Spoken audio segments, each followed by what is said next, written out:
जन कल्याणकारी योजना है। ये जनता जनार्दन का क्षेत्र है और जनता जनार्दन मालिक होती है लोकतंत्र में। लेकिन अब नेताजी के बाद विरासत संभालने वाला कोई नहीं है। हमने राशन बांट दिया, हमने आयुष्मान कार्ड दे दिया। वोट डालने से डरते हैं, यहाँ लोग झंडा लगाने से डरते हैं। के पास पार्टी में कोई कार्यकर्ता नहीं था अपनी पत्नी और अपने सिवा। ये पॉकेट की पार्टी है। अगर पॉकेट से कुछ निकलेगा तो अपने भाई भतीजे साला रिश्तेदारों को ही मिलेगा।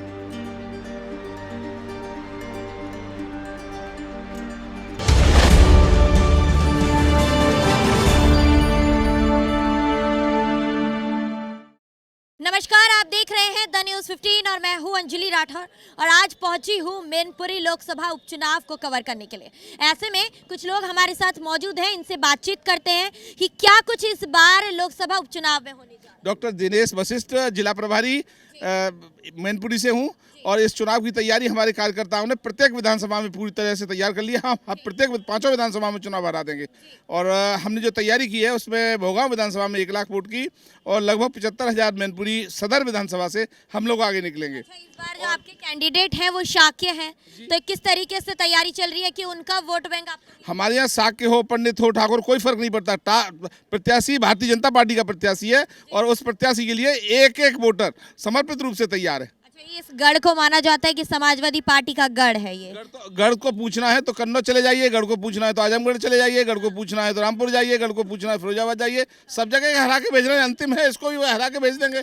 और ये गढ़ नहीं है, ये गढ़ नहीं है तो सामान्य निर्वाचन क्षेत्र है और इसकी औकात बता देंगे चलता कैसी है। अच्छा, समाजवादी पार्टी ये दावा कर रही है कि उनका गढ़ है तो यहाँ पर सीट उन्हीं की आएगी। गढ़ तो राजा महाराजाओं के काल में हुआ करते हैं। ये जनता जनार्दन का क्षेत्र है और जनता जनार्दन मालिक होती है लोकतंत्र में और जनता जनार्दन का आशीर्वाद इस बार भारतीय जनता पार्टी के प्रत्याशी रघुराज सिंह शाक्य को मिल रहा है। लेकिन उनका कहना है कि विकास जो है भाजपा ने कुछ नहीं किया। नहीं, सबका साथ सबका विकास का नारा तो मोदी जी का मूल मंत्र ही है और सबका साथ और सबका विकास और सबका विश्वास जीतने का काम भारतीय जनता पार्टी ने किया है। चाहे कोरोना का काल रहा हो, चाहे अन्य काल रहे हों, सब में लोगों की जनमानस की मदद करने का काम किया और आज भी सबको राशन मिल रहा है, सबके आवास मिले हैं, सबके जितने भी डेवलपमेंट के काम हैं इस सरकार ने, योगी जी की सरकार ने बड़ी तीव्रता के साथ किए हैं। लेकिन कहा जा रहा है कि योगी लहर के बावजूद भी इस बार डिम्पल यहाँ से जीत हासिल कर रही है। डिम्पल के तो हिस्से में जीते ही नहीं है, ये गलत स्टेटमेंट दे रहे हैं। डिम्पल ही हारी हैं, दूसरे का हारे हैं तो बाद में हारे हैं। डिम्पल ही सब जगह से हारी हैं, अंतिम दार हराना है यहाँ से। और वो भारतीय जनता पार्टी कार्यकर्ताओं ने संकल्प ले लिया है और वो सड़कों पे हैं, जनता के बीच है और हम जनता से अनुनय कर रहे हैं, विनय कर रहे हैं। जनता हमारे साथ दोनों हाथ फैला के हमारा स्वागत करने को तैयार है, भारतीय जनता पार्टी को जिताने के लिए तैयार खड़ी है। अच्छा, इस बार कहा जा रहा है कि जो मुलायम सिंह यादव है उन्होंने कहा है कि पिछले उन्होंने अपने समय में काफ़ी विकास किया है और योगी सरकार ने कोई विकास नहीं किया है। इस तथ्य पर क्या कहेंगे? देखिए, नेताजी का बात ही कुछ और था। नेताजी से तो सब लोग प्रभावित थे और सब लोग आकर्षण था उनमें, लेकिन अब नेताजी के बाद विरासत संभालने वाला कोई नहीं है। अब विरासत संभालने वाला अब गए, अब बेचारे चले गए। लेकिन अब जो बीजेपी की स्थिति है, आप क्षेत्र में जाके घूम के देखिए, सभी लोग बीजेपी की तरफ में जैसे वन साइडेड वोट हो गया हो उस तरह से वोट है, चाहे वो किसी भी धर्म, किसी भी कास्ट का हो। और बीजेपी एक ऐसी पार्टी है कि धर्म न जात, न पात, न कुछ उल्टे सीधे देखते हैं, सिर्फ ये बात करते हैं, राष्ट्र की बात करते हैं और राष्ट्र का जो बात करेगा वही इस भारत पर राज भी करेगा। और राष्ट्र का बात करने वाला ये बीजेपी एक पार्टी है जो राष्ट्र का बात किया। जब भी बात होती है आपका धर्म का तो उसमें विरोध करते हैं। आपको याद होगा 1990 का क्या कांड हुआ था, लेकिन जब बन गया मंदिर तब कहते हैं कि राम मंदिर, अब वो भी राम राम जपने लग गए हैं अब जी। अच्छा, अखिलेश जब चुनाव के दौरान चुनाव प्रचार कर रहे हैं तो ऐसे में वो कह रहे हैं कि अग्निवीर योजना जो भाजपा ने लाकर रखी है उसको कहीं ना कहीं टारगेट किया जा रहा है और सेना से यहाँ पर चुनाव के दौरान वोट मांगने की। देखिए, थोड़े दिन की बात है, थोड़े दिन में हमारे जितने भी यंग ब्लड हैं वो सब समझ जाएंगे कि क्या है। वो सिर्फ उन लोगों का सिर्फ है कहीं पे निगाहें और कहीं पे निशाना वाली राजनीति कर रहे हैं। लेकिन जैसे जिस तरह से राम के विषय में ये लोग उल्टा पुल्टा बोलते थे और आज देखिए कि इतने वरिष्ठ हमारे सुप्रीम कोर्ट, वहाँ से हमारा फैसला हमारे फेवर में आया, तब कहने लग गए कि भैया अब तो हमारा धर्म राम का हो गया। ठीक उसी तरह अग्निवीर का भी वो इसी तरह से मुद्दा उठाएंगे और अग्निवीर को भी अग्निवीर का राम राम जपना वो भी शुरू कर देंगे। थोड़े दिन की बात है जी। अच्छा, आपसे मेरा सवाल ये है कि किन मुद्दों के आधार पर मैनपुरी में चुनाव होना चाहिए? भारतीय जनता पार्टी जो जन कल्याणकारी योजना है, जो गरीबों को नीचे से उठाने का स्तर भाजपा ने ऊपर तक किया है, इन योजनाओं का हम लाभ उठाना चाहते हैं और भारतीय जनता पार्टी हमारे यहाँ पे विजयी होगी। विजयी होंगी, लेकिन सपा कह रही है कि वो हमारा गढ़ है और ये सीट हमारे हाथ से नहीं जाएगी। सपा के जो मुखिया हैं अखिलेश यादव जी, जो मुलायम सिंह के सिंपैथी, उनके श्रद्धांजलि के नाम पर वोट मांग रहे हैं, वो कब तक मांगेंगे? अब जनता समझ चुकी है, भारतीय जनता पार्टी को वोट देने के लिए तैयार है, हमारी जीत निश्चित है।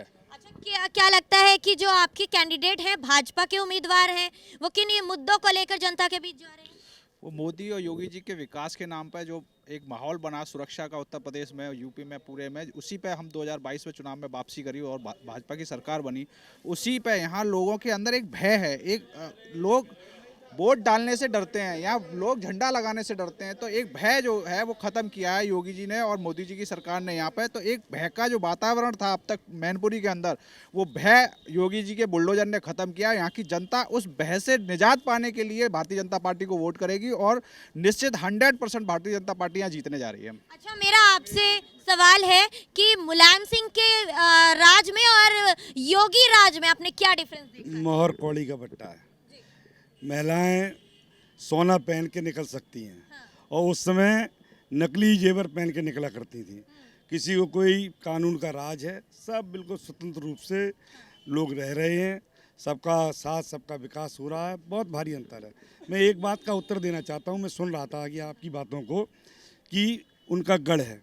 पिछली बार जब 2019 का जो चुनाव हुआ था, जिसमें मुलायम सिंह जी जीते थे, और उस चुनाव में बीएसपी और समाजवादी पार्टी मिलकर लड़ी थी।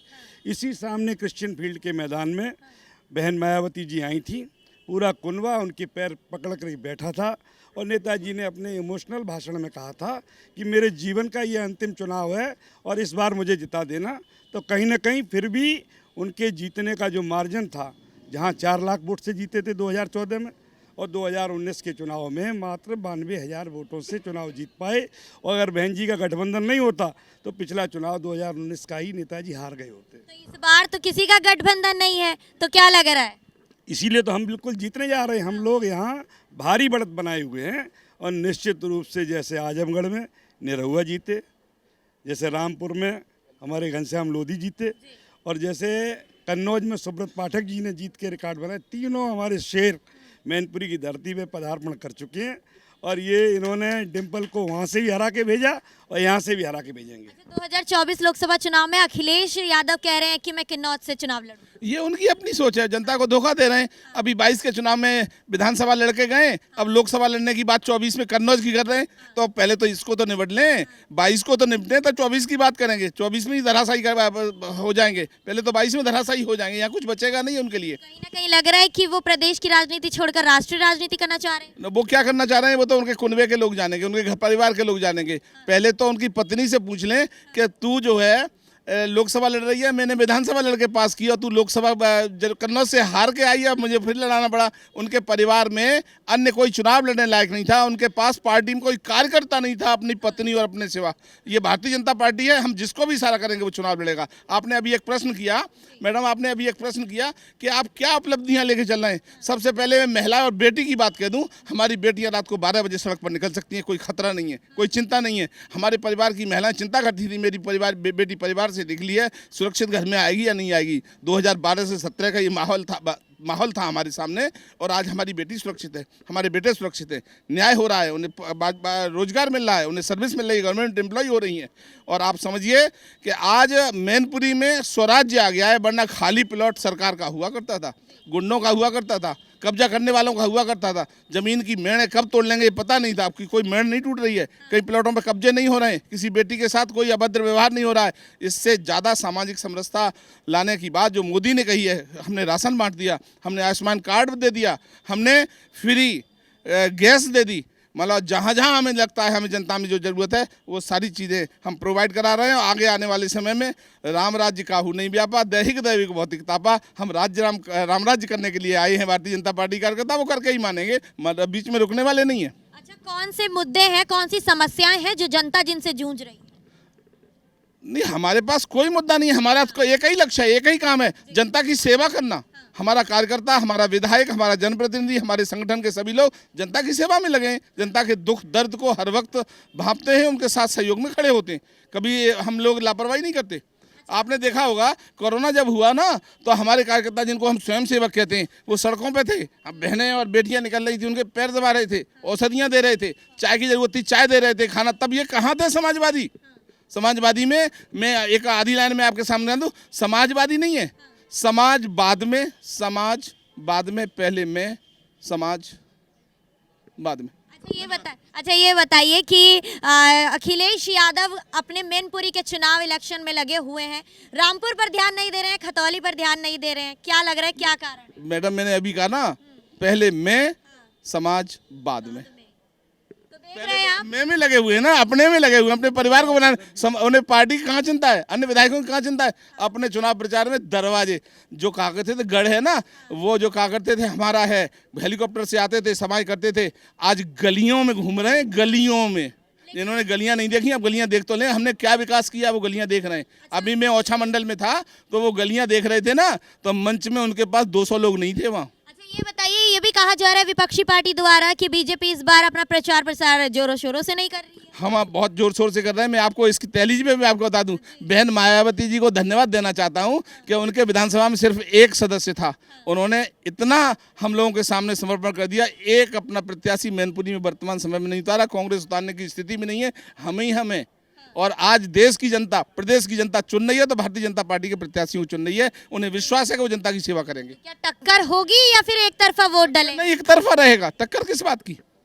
उनका वोट सिर्फ 5 है और हमारा 12 है, तो 2/3 वोट हमारे पास है जो हमारा अपना है।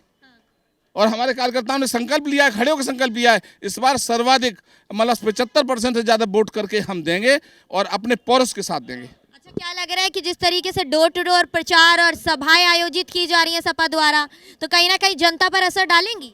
नहीं, असर क्या, अब उनमें यही असर डाल रहा है कि यहाँ पर क्या यादव कोई और नहीं था, यहाँ पर किसी और यादव को वोट दे देते तो हो सकता था कि हम लोग भी थोड़ा सा कोऑपरेट कर देते, लेकिन और यादव नहीं था, सिर्फ उनके फैमिली में था। ये छोटी पार्टियां जितना भी है, ये समझ लीजिए बार बात पे टिका हुआ है। ये पॉकेट की पार्टी है, अगर पॉकेट से कुछ निकलेगा तो अपने भाई भतीजे साला रिश्तेदारों को ही मिलेगा, अन्यथा नहीं मिलेगा। बीजेपी एक ऐसी पार्टी है जो जमीन से उठा करके सीधे फर्श से अर्श तक पहुंचाती है। ये जैसे कि आपका लोग हमें भी कहते थे, जब हम ज्वाइनिंग लिए थे बीजेपी में, तो लोग कहते थे आप तो समाजवादी विचारधारा के थे, कैसे आ गए?